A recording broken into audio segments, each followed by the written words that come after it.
ایک جو political pressure ہوتا تھا رشیا کے اوپر of attacking Ukraine, United States کا اسرائیل کے ساتھ مل کے ایران کے اوپر حملہ کرنے کا مطلب یہ ہے کہ ان کا جو مورل پریشرز ہیں وہ اب ختم ہو گیا. رشیا وڈ سمپلی سے کہ جی آپ اگر ایران کے اوپر کر سکتے ہیں اس کو اپنے لیے تھریٹ سمجھ کے، اور تھریٹ پروو بھی نہیں ہوا، اور آپ نے کہا جی امییننٹ تھریٹ ہے، تو یوکرین تو میرا ایگزسٹینشل تھریٹ ہے مجھے یوکرین سے، کیونکہ رشیا آلریڈی پریزیڈنٹ پوٹن کے ذہن میں یہ ہوتا تھا کہ اگر میں یوکرین کے ساتھ وار نہ کروں تو شاید رشیا جو ہے وہ دنیا کے نقشے پہ ہی نہ ہو.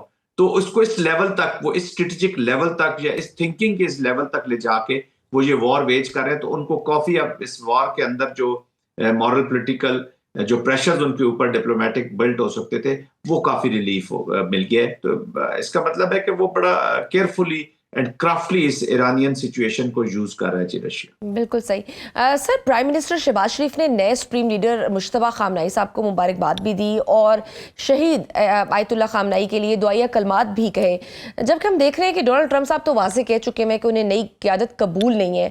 کوڈ دس بی ڈپلومیٹک، یہ جو ہمارا ڈپلومیٹک جسچر ہے پاکستان کی جانب سے، کیا یہ ان دا لانگر رن ہماری ٹرمپ ایڈمنسٹریشن کے ساتھ تعلقات کو کہیں نہ کہیں کچھ خراب کر سکتا ہے؟ کہ جی اب جہاں تک پریزیڈنٹ ٹرمپ کا تعلق ہے، وہ فیوچر میں کیا کریں گے، تعلقات کیسے رکھیں گے، ان کو تو پریڈکٹ کرنا میرے خیال میں ٹرمپ اپنے لیے بھی پاسبل نہیں ہے. رائٹ. تو وہ ایک انپریڈکٹیبلٹی تو ان کے ساتھ اٹیچ ہے. بٹ ہیونگ سیڈ دیٹ، یہ بھی ریئلٹی ہے کہ president Trump is calling the shots. President Trump اس وقت افیکٹو ہوئے ہیں اور آپ دیکھ رہے ہیں کہ انسٹرومنٹ آف ملٹری کو بھی یوز کر رہے ہیں. بٹ پاکستان نے اپنے ایک اصولی موقف پکڑا ہے جی. اور دوسرا، پاکستان جو ہے وہ میں ذاتی طور پہ سمجھتا ہوں کہ پریزیڈنٹ ٹرمپ جو ہے اس وقت اگنور کریں گے پاکستان کی اس چیز کو، اس لیے کہ پاکستان کو بھی ایک کارڈ ان کے پاس ہے جس کو وہ ایز اے برج یوز کر سکتے ہیں فار ڈپلومیسی. پاکستان، فرض کریں انہوں نے کوئی ایگزٹ اسٹریٹجی بنائی ہے وار سے، تو Pakistan is one of the country, Pakistan, Türkiye, Saudi Arabia, Russia, China, یہ وہ کنٹریز ہیں جو پریزیڈنٹ ٹرمپ کو اس وار کی ایگزٹ بھی پرووائڈ کر سکتی ہیں. تو I think he would not mind this. Pakistan کے نیبرز ہیں، پھر پاکستان کی اپنی انٹرنل سینسٹیوٹیز ہیں، امریکنز کو پتہ ہے یہ ہماری سینسٹیوٹیز ہیں. پاکستان کے اندر آپ دیکھ رہے ہیں ایک میجورٹی جو ہے وہ ایک افیلیشن رکھتی ہے ود ایران، اور ایران ہمارا نیبر بھی ہے. ان دا ریسنٹ پاسٹ میں ہمارے ان کے ساتھ اچھے ریلیشن شپ رہے ہیں، اور پاکستان کے جو اپروچ رہی ہے، اسی وجہ سے آپ نے ایرانین پارلیمنٹ میں تشکر پاکستان کے بھی نعرے سنے. جو ہمارے ریپرزینٹیٹیو کی سپیچ تھی اس کانفلکٹ کے اوپر ان دی سیکورٹی کونسل، وہ بھی آپ نے سن لی، بڑی بیلنس تھی وہاں پہ، جہاں پہ امریکہ اور اسرائیل کو کنڈیم کیا گیا آپ their attacks, because Pakistan peaceful means کے ذریعے ان جو ڈفرینسز ہیں یا جو جھگڑے ہیں ان کا سلوشن چاہتا ہے. وار کو پاکستان نے کبھی پریفر نہیں کیا. ابھی جو افغانستان میں بھی پاکستان وار کر رہا ہے، اگر کوئی آپ یہ آرگومنٹ کرے کہ جی آپ کہہ رہے ہیں کیسے پریفر نہیں کیا، تو یہ وی ہیو بین پشڈ. ہمیں ایک ریڈ لائن ہماری کراس کی گئی. ہماری وہ جو ہے نا کہتے ہیں کہ وہ جب اوور ہوا ہمارا پیشنس، تو اس کے بعد پھر پاکستان نے یہ اڈاپٹ کیا، اور again this war is for establishment of the peace. تو پاکستان نے بڑا بیلنس کیا ہے. یس، آپ کی بات ٹھیک ہے کہ ایک اس میں خطرہ تو ہے، لیکن دیکھیں پاکستان واحد ملک ہے جو اصولوں کے اوپر جب تک اگر آپ نہیں چلیں گے، پک اینڈ چوز کریں گے، تو پھر جسٹس قائم نہیں ہوگا. اور کل جب پاکستان کے اوپر کوئی مشکل وقت آئے گا تو کوئی ملک آپ کے ساتھ کھڑا ہونے کو تیار نہیں ہوگا. اور ایک پیس بورڈ بھی بنایا گیا تھا یہ کہہ کر کہ دنیا میں امن ہونا چاہیے، جنگیں ختم ہونی چاہیے.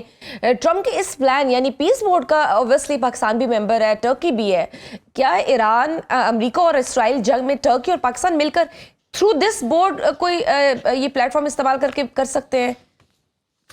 بورڈ تو شجی اس وقت ذرا تھوڑا سا بیک گراؤنڈ میں چلا گیا جی. پروبیبلی اس وقت یہ جو وار چل رہی ہے ایران کی، یہ ذرا فور فرنٹ پہ آ گئی ہے. میں ذاتی طور پہ سمجھتا ہوں کہ تھوڑے سے کنفیوزڈ آبجیکٹیوز ہیں اس وار کے. That's why the military strategy is also not working.